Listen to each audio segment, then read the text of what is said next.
मैं मां हूं, धरती मां। भगवान श्री विष्णु ने जब ये कहा कि अमृत पाने के लिए सागर मंथन आवश्यक है, तो वास्तव में वे ये कह रहे थे कि अपने गुणों और अवगुणों को जानने के लिए जीवन और मन का मंथन आवश्यक है। और श्री विष्णु का ये कथन आज भी उतना ही सार्थक है जितना कल था। और इस मंथन के लिए विरोधियों की सहायता भी लेनी पड़े तो उसमें संकोच नहीं करना चाहिए। विरोधियों के विचारों को केवल ये समझकर रद्द कर देना उचित नहीं कि ये विचार उनके हैं जो हमें अच्छे नहीं लगते। देवराज इंद्र किस प्रकार ये महान कार्य संपन्न करते हैं और दानवों को किन तर्कों से उनके विचार बदलने पर विवश करते हैं, इसकी प्रतीक्षा मैं भी कर रही हूं। अमृत वो अनमोल वस्तु है जिसे पीकर हम सब मृत्यु पर विजय पा सकते हैं। जिसको पीने वाला अमर हो जाता है, मृत्यु उसके निकट भी नहीं आ सकती। मृत्यु तो यूं भी मेरे शिष्यों के निकट नहीं आ सकती है देवराज। आ भी जाए तो उल्टे पांव लौट जाती है। आप भूल रहे हैं कि मेरे पास संजीवनी मंत्र है। दैत्य गुरु शुक्राचार्य, आप महान विद्वान हैं, महाज्ञानी हैं। संजीवनी मंत्र ने आपको इतना शक्तिशाली बना दिया है कि कोई आपके समक्ष सिर नहीं उठा सकता। फिर भी क्या मैं आपसे एक बात पूछ सकता हूं?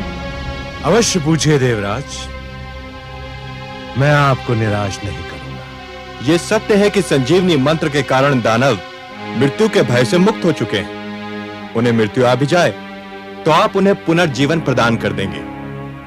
परंतु यदि आपको कुछ हो गया तब क्या होगा दैत्य गुरु? आप कहना क्या चाहते हैं देवराज? यही कि यदि दानव मर जाएं तो संजीवनी मंत्र उन्हें जीवित कर देगा। पर यदि मृत्यु ने आप पर आघात कर दिया तो आपको कोई जीवित न कर सकेगा, संजीवनी मंत्र भी नहीं।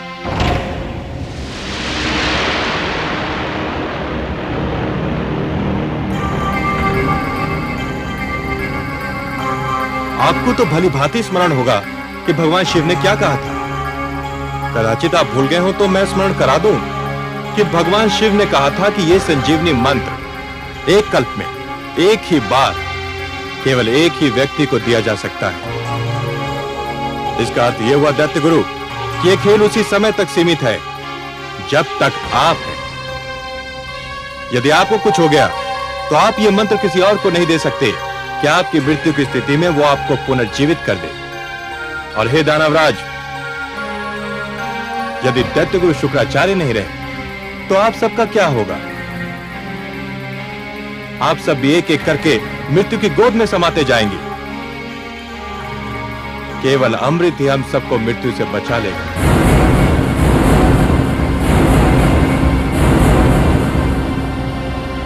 आपके तर्क में तथ्य है देवराज, किंतु हमें अमृत कैसे प्राप्त होगा देवराज? मैं पूरी योजना लेकर उपस्थित हुआ हूं। अमृत समुद्र मंथन द्वारा प्राप्त होता है, पर समुद्र मंथन एक बहुत विशाल अभियान है। पूरे समुद्र को मथना कोई परिहास नहीं है, वो भी इस स्थिति में जब मंदर पर्वत जैसी मथानी होगी और वासुकी नाग की डोरी। यह तो वास्तव में बहुत कठिन और महान अभियान होगा। आप ठीक समझे दानवराज, ये कठिन और महान कार्य अकेले दम न हम कर सकते हैं और न आप।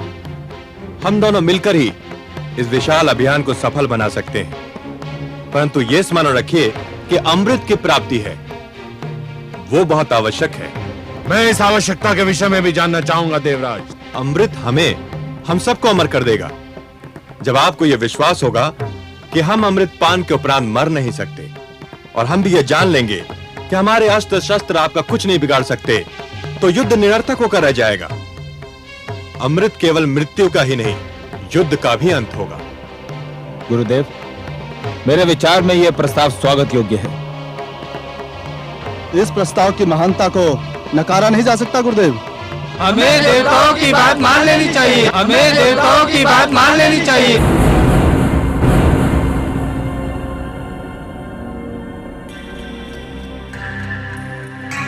देवताओं से ये आशा रखना कि वो सद्भावना के कारण हमसे सहयोग और समझौता चाहते हैं, मरुस्थल से ये आशा रखने के समान है कि वो मधुबन में बदल जाएगा। ये मित्रता, ये सहयोग की भावना, ये समझौते की इच्छा देवताओं के मन में अचानक कहां से जाग उठी देवराज इंद्र। ठोकर खाने वाले ही संभलने की चेष्टा करते हैं दैत्य गुरु। पराजय हमारे लिए वो ठोकर सिद्ध हुई जो हमें संभलने पर विवश कर रही है। सच तो यह है कि हम बार बार के युद्ध से ऊब गए हैं। दानवराज, क्या मैं समझूं कि आपने प्रस्ताव स्वीकार कर लिया है? मुझे देवताओं पर तनिक भी विश्वास नहीं है, परंतु देवराज आपके इस तर्क ने मुझे निरुत्तर कर दिया है कि मैं संजीवनी मंत्र से सबको जीवित कर सकता हूं, परंतु स्वयं को नहीं। मेरी मृत्यु की स्थिति में मेरे शिष्यों का भविष्य अंधकार में डूब जाएगा। अपने शिष्यों के हित के लिए मुझे आपका प्रस्ताव स्वीकार करने में कोई आपत्ति नहीं है।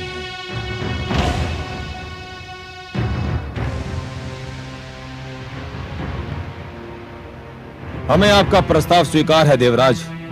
हम आपको सहयोग देंगे।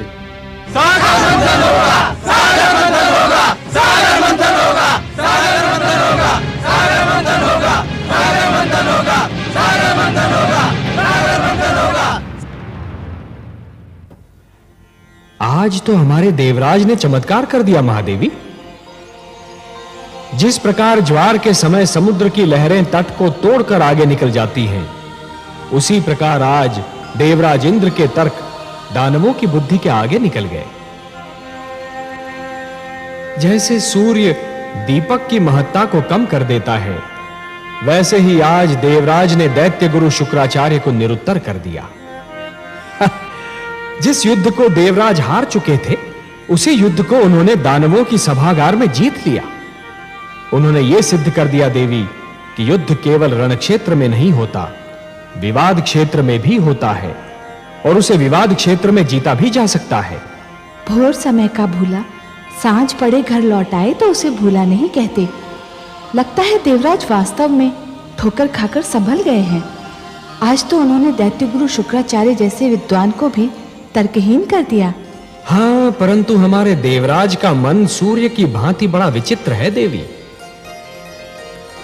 जब अंधेरे से सवेरा निकलता है, तब सूर्य की किरणें बहुत शीतल होती हैं, परंतु जैसे जैसे दिन चढ़ता जाता है, वैसे उन किरणों की शीतलता लुप्त हो जाती है और वही किरणें ताप की वर्षा करने लगती हैं। अभी तो हमारे देवराज के मन में पराजय का घाव हरा है। जब यह घाव भर जाएगा, तब हमारे देवराज इंद्र कितने विनम्र रहते हैं, यह देखना आवश्यक है देवी। परंतु आज तो वे दानवों से सहयोग प्राप्त करने में सफल हो ही गए। आपके परामर्श के अनुसार सागर मंथन तो होकर ही रहेगा। हाँ महादेवी, देवराज की सफलता यह दर्शा रही है कि उनका कार्य तो समाप्त हो गया। अब मेरा कार्य आरंभ होना है। दानव सागर मंथन के लिए उतावले हैं, तो फिर हमें भी देर नहीं करनी चाहिए। पक्षीराज,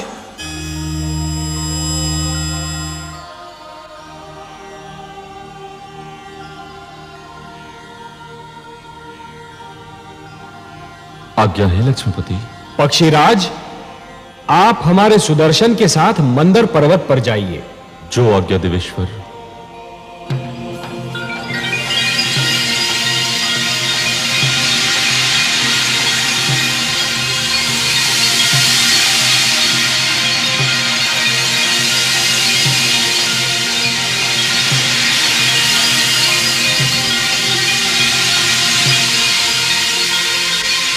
हे सुदर्शन, आप पक्षीराज के साथ मंदर पर जाइए और मंदर पर्वत को जड़ से काट दीजिए।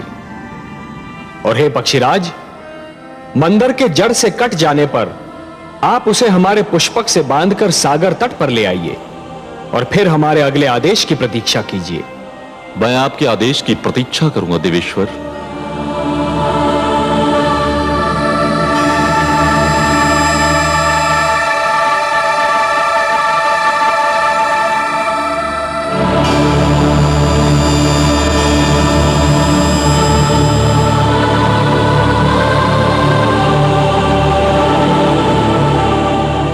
सुदर्शन, आप अपने कार्य का शुभ आरंभ कीजिए। मैं पुष्पक लेकर लौटता हूं।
आपको अपना वचन याद है देवराज? आपने कहा था सागर मंथन से जो भी निकलेगा वो आपके और हमारे मध्य समानता से बांटा जाएगा। हमने यही निश्चित किया था दानवराज, और हम अब भी अपने वचन पर अडिग हैं। तो फिर ठीक है, सागर मंथन का शुभारंभ होगा। पक्षीराज जैसे ही मंदर पर्वत लेकर आएंगे, मंथन आरंभ कर दिया जाएगा।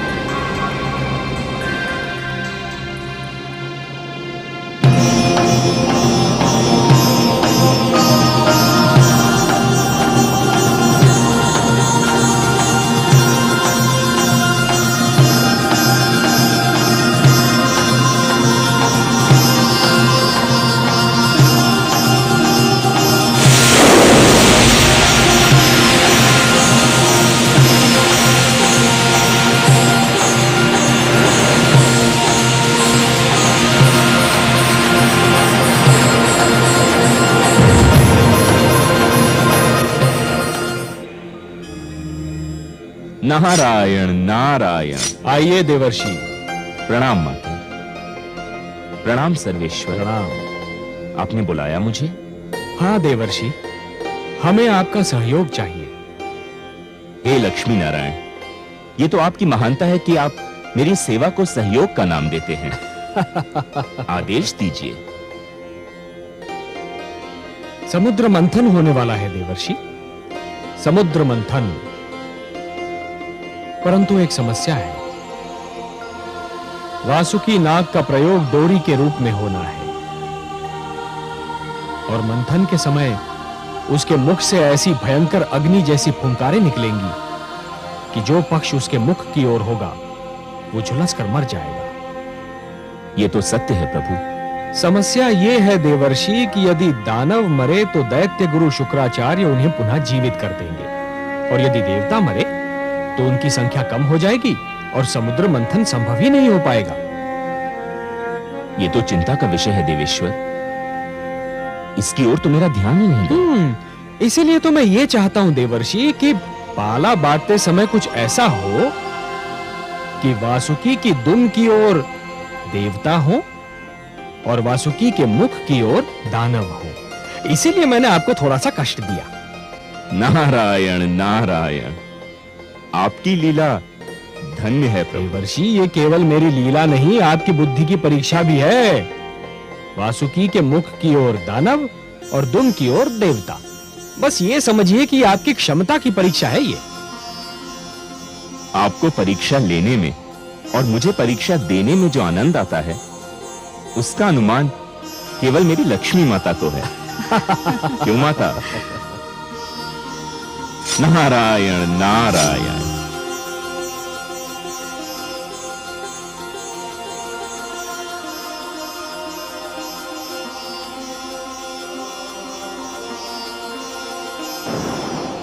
नहीं देवराज, हम दुम का छोर पकड़ेंगे और तुम देवतागण मुख की ओर रहोगे। ये नहीं हो सकता। दानव पक्ष वासुकी के मुख का छोर पकड़ेगा और हम दुम की ओर रहेंगे। दानवराज ने जो कह दिया वही होगा। हमारे देवराज के निर्णय भी कोई नहीं बदल सकता।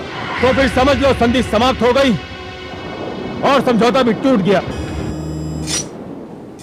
नारायण नारायण। आइए देवर्षि, स्वागत है।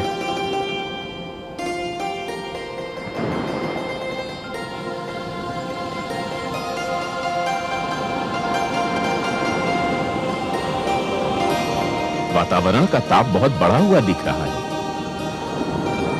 किस विवाद ने ताप को बढ़ा दिया है? देवर्षि, आप ही निर्णय कीजिए।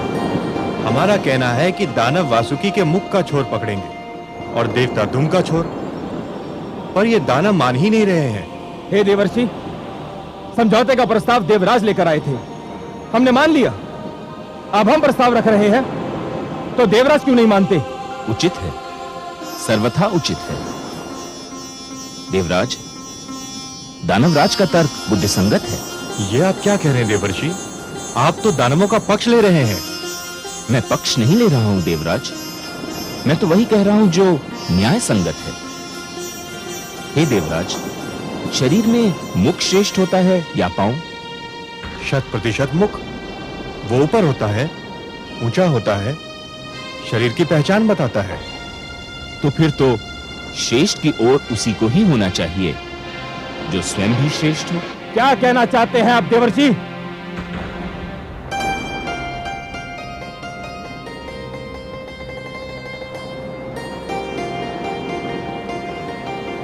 मैं ये कहना चाह रहा हूं दानवराज कि जिस प्रकार शरीर में मुख श्रेष्ठ होता है, उसी प्रकार सृष्टि में देवता श्रेष्ठ हैं। इसलिए वासुकी के मुख की ओर तो देवताओं को ही होना चाहिए। आप हमारा अपमान कर रहे हैं देवर्षि। हमने देवताओं को परास्त किया है, युद्ध क्षेत्र में उन्हें सर झुकाने पर विवश कर दिया था। देवता श्रेष्ठ थे, अब नहीं है, और पराजित कभी श्रेष्ठ नहीं हो सकता। अब तो केवल हम श्रेष्ठ हैं। उचित है, सर्वथा उचित है। इस विषय पर तो मैंने भी नहीं सोचा था। श्रेष्ठ वही होता है जो विजयी होता है।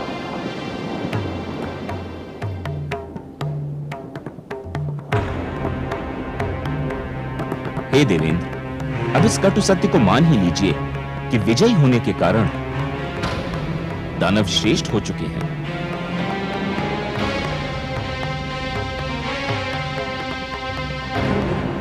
हे दानवराज, श्रेष्ठता की कुछ मांगें होती हैं और प्रथम मांग यह होती है कि उसे हमेशा श्रेष्ठ की ओर रहना पड़ता है।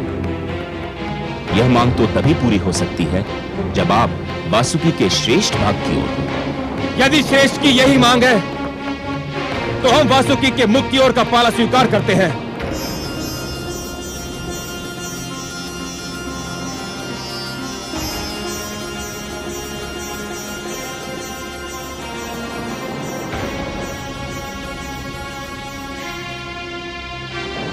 आप वास्तव में श्रेष्ठ हैं दानवराज।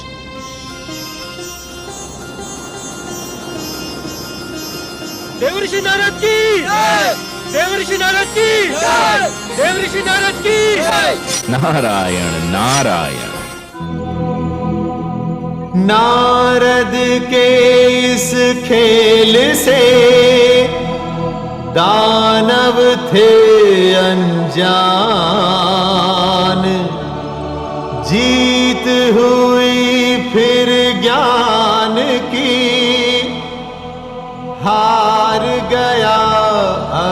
ज्ञान।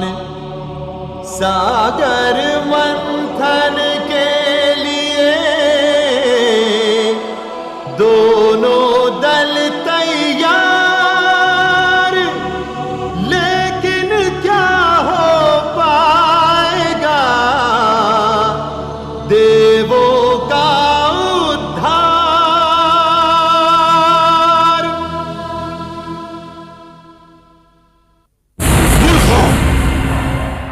तुम जानते हो कि वासुकी के मुख की ओर रहने से क्या होगा? उसके मुख से ज्वाला के रूप में फुंकारें निकलेंगी और तुम सब झुलस कर रह जाओगे। देवता चतुर हैं और नारद उनसे भी अधिक चतुर।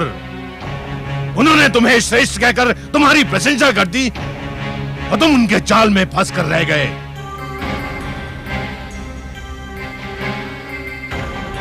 परंतु गुरुदेव, अब तो हमने उनका प्रस्ताव मान लिया है।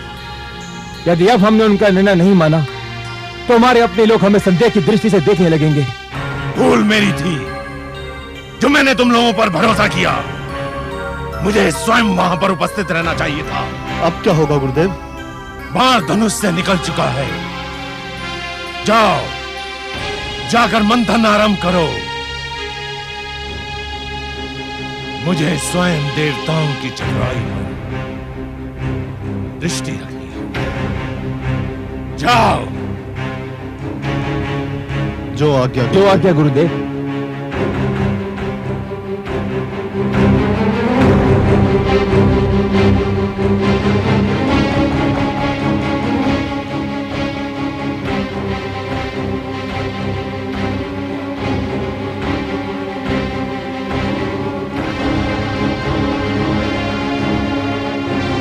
सर्वानु,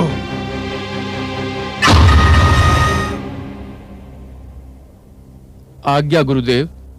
सर्वानु, समुद्र मंथन होने जा रहा है। मुझे चिंता है कि देवता जितने चतुर हैं, दानव उतने ही मूर्ख। ना जाने मैं कब से उनकी मूर्खता को चतुराई में बदलने की चेष्टा कर रहा हूं। मुझे विश्वास है कि देवता अमृत के बंटवारे में भी चतुराई अवश्य दिखाएंगे। तो फिर आपका मेरे लिए क्या आदेश है? मैं ये कार्यभार तुम्हें सौंपता हूं। तुम ध्यान रखोगे कि अमृत के बंटवारे में कोई पक्षपात ना हो। जितना अमृत देवताओं को मिले उतना ही दानवों को मिले। आप निश्चिंत रहिए गुरुदेव, मेरे होते हुए कोई असमानता नहीं हो सकती।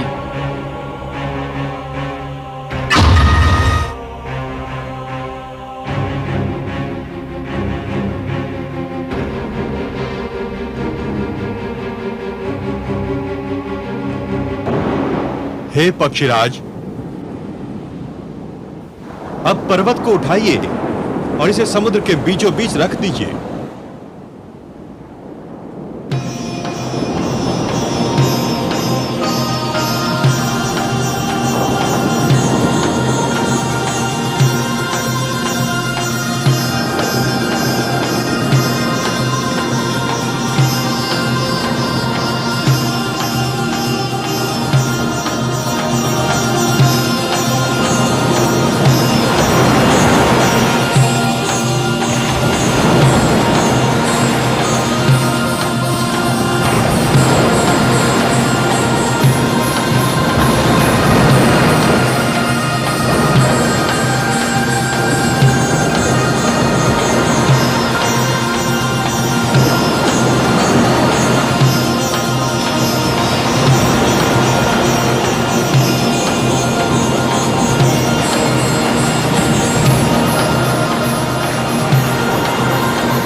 देवराज, अंदर समुद्र तल में टिक नहीं पा रहा। यदि इसे समुद्र के नीचे कोई ठोस वस्तु ना मिली तो ये डूब जाएगा। इसे कोई ठोस आधार चाहिए। तो फिर मंथन कैसे होगा देवराज? कोई उपाय तो करना ही होगा। हम इतने बड़े आकार की कोई ठोस वस्तु कहाँ ढूंढने जाएंगे जिस पर मंदराचल टिक सके? मेरी तो बुद्धि काम नहीं करती। हमें कोई ठोस चट्टान तो ढूंढनी ही होगी। यह जटिल कार्य तो आप देवताओं को ही सुहाएगा। हमें अनुमति दीजिए। दानवराज ठीक कह रहे हैं, हमारे पास नष्ट करने को समय नहीं है। चलो दानवीरो, हो चुका सागर मंथन। ठहरिए दानवराज। देवराज, हम ठहर कर क्या करेंगे? मंथन तो संभव नहीं है। समुद्र मंथन यदि इतना सरल होता, अमृत का मिलना यदि इतना सहज होता दानवराज, तो यह कार्य कब का हो चुका होता। परंतु जैसे नागमणि को प्राप्त करने के लिए जोखिम झेलना पड़ता है, वैसे ही अमृत प्राप्त करने के लिए कठिनाइयों से तो जूझना ही होगा। परंतु इस कठिनाई का तो कोई उपाय दिखाई नहीं देता। उपाय है। हे देवराज, क्षीर सागरवासी भगवान विष्णु के अतिरिक्त और कोई नहीं जो हमारी सहायता कर सके। हाँ देवराज, केवल वही हमें इस संकट से उबार सकते हैं। हमें लक्ष्मी नारायण से सहायता मांगनी चाहिए। हमें अपने लक्ष्मीपति की स्तुति करनी चाहिए।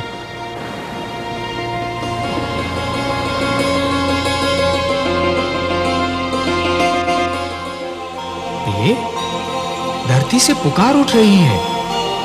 मुझे बुलाया जा रहा है। हाँ कमल नयन, संकट बढ़ रहा है। मंथन असंभव सा लगने लगा है। और यदि मंथन नहीं हुआ तो जीवन संकट में घिर जाएगा। देवता अमृत से वंचित रह जाएंगे और दानव संस्कृति की जीत हो जाएगी। परंतु हे कमल नयन, मंथन कैसे होगा? मंदराचल तो समुद्र में डूबा जा रहा है। उसे स्थिर करने के लिए कोई महान ठोस वस्तु मिलेगी कहां से भला? प्रिय, मैं धरती और जीवन का पालक हूं। धरती और जीवन की रक्षा करना मेरा कर्तव्य है। मैं मंदराचल को अपनी पीठ पर रोक लूंगा। आप मंदराचल को अपनी पीठ पर रोकेंगे? हाँ प्रिय, मैं कूर्म का रूप धारण करूंगा। यह मेरा कूर्मा अवतार होगा। दूसरा अवतार, मंदर पर्वत मेरी पीठ पर टिक जाएगा और फिर समुद्र मंथन में कोई कठिनाई ही नहीं होगी। परंतु हे कमल नयन, आपने तो कहा था कि आप मानव लोक पर उसी समय जाएंगे जब मानव कल्याण को कोई संकट होगा। ये तो देवताओं और दानवों का झगड़ा है। इसमें हस्तक्षेप करने के लिए आपको अवतार लेने की क्या आवश्यकता है? हे महादेवी, मैंने कहा ना कि यदि सागर मंथन नहीं हुआ तो दानव संस्कृति जीत जाएगी। और यदि दानव संस्कृति जीत गई तो सर्वप्रथम मानव संस्कृति को मिटा देगी। देवता उनके आगे नहीं टिक पा रहे तो मानव कहां से ठहरेगा? वो तो और भी दुर्बल है। और इसीलिए यह देवताओं और दानवों के झगड़े से अधिक मानव कल्याण का प्रश्न है। मुझे जाना ही होगा। और मैं, क्या मेरे भाग्य में फिर वियोग की घड़ियां लिखी हैं? प्रिय, वियोग के उपरांत जो मिलन होता है उसका आनंद ही कुछ और होता है। वियोग तो मिलन की मिठास बढ़ा देता है प्रिय। और फिर यह वियोग इतना लंबा नहीं होगा। हम शीघ्र फिर मिलेंगे और यह मिलन इतना सुंदर होगा प्रिय कि आप इसे कदापि नहीं भूल पाएंगी। मैं तो वियोग शब्द सुनते ही उदास हो गई थी, परंतु आपके सुंदर मुख से मिलन शब्द सुनते ही मैं आनंद विभोर हो उठी हूं। कैसा होगा अपना ये मिलन कमल नयन? इस बार आप मेरी भुजा में लीन अवश्य होंगी महादेवी, पर आपका जन्म सागर मंथन से होगा। समुद्र मंथन से जो अनमोल रत्न निकलेंगे उन्हीं के साथ आप भी निकलेंगी। हे महादेवी, अमृत और आप, यही दो तो इस सागर मंथन की सबसे सुंदर उपलब्धियां होंगी। आप प्रेम का प्रतीक हैं, ममता का स्वरूप है, और जीवन के लिए प्रेम और ममता अमृत से कम नहीं देवी।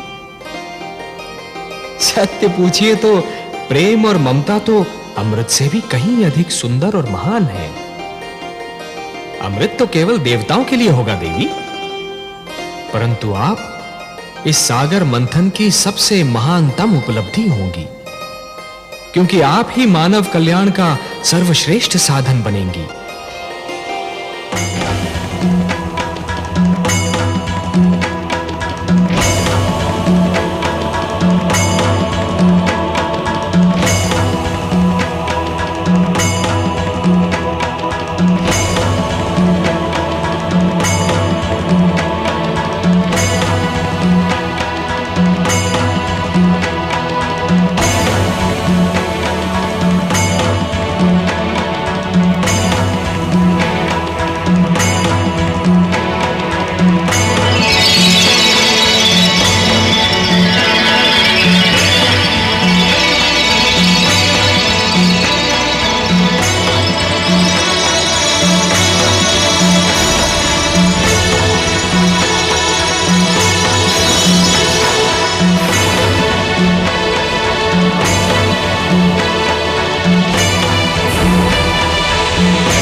मानव के हित में सदा लेते हैं अवतार,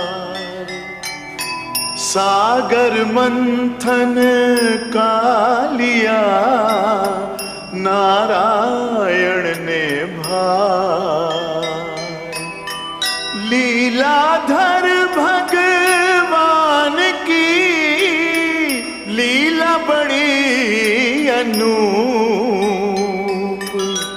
धरती के कल्याण को लिया कुर्म का रूप, लिया कुर्म का रूप।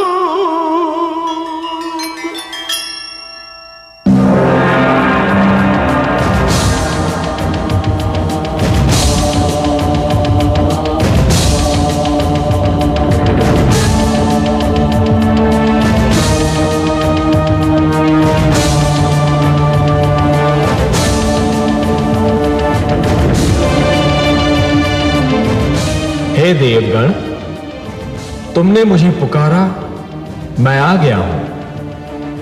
ये कूर्म नहीं, स्वयं मैं हूं। मैं सागर तल में जा रहा हूं देवगण। मैं मंदराचल को अपनी पीठ पर धारण करूंगा, फिर मंदराचल कदापि नहीं डूबेगा और तुम देव और दानव सरलता से सागर मंथन कर सकोगे।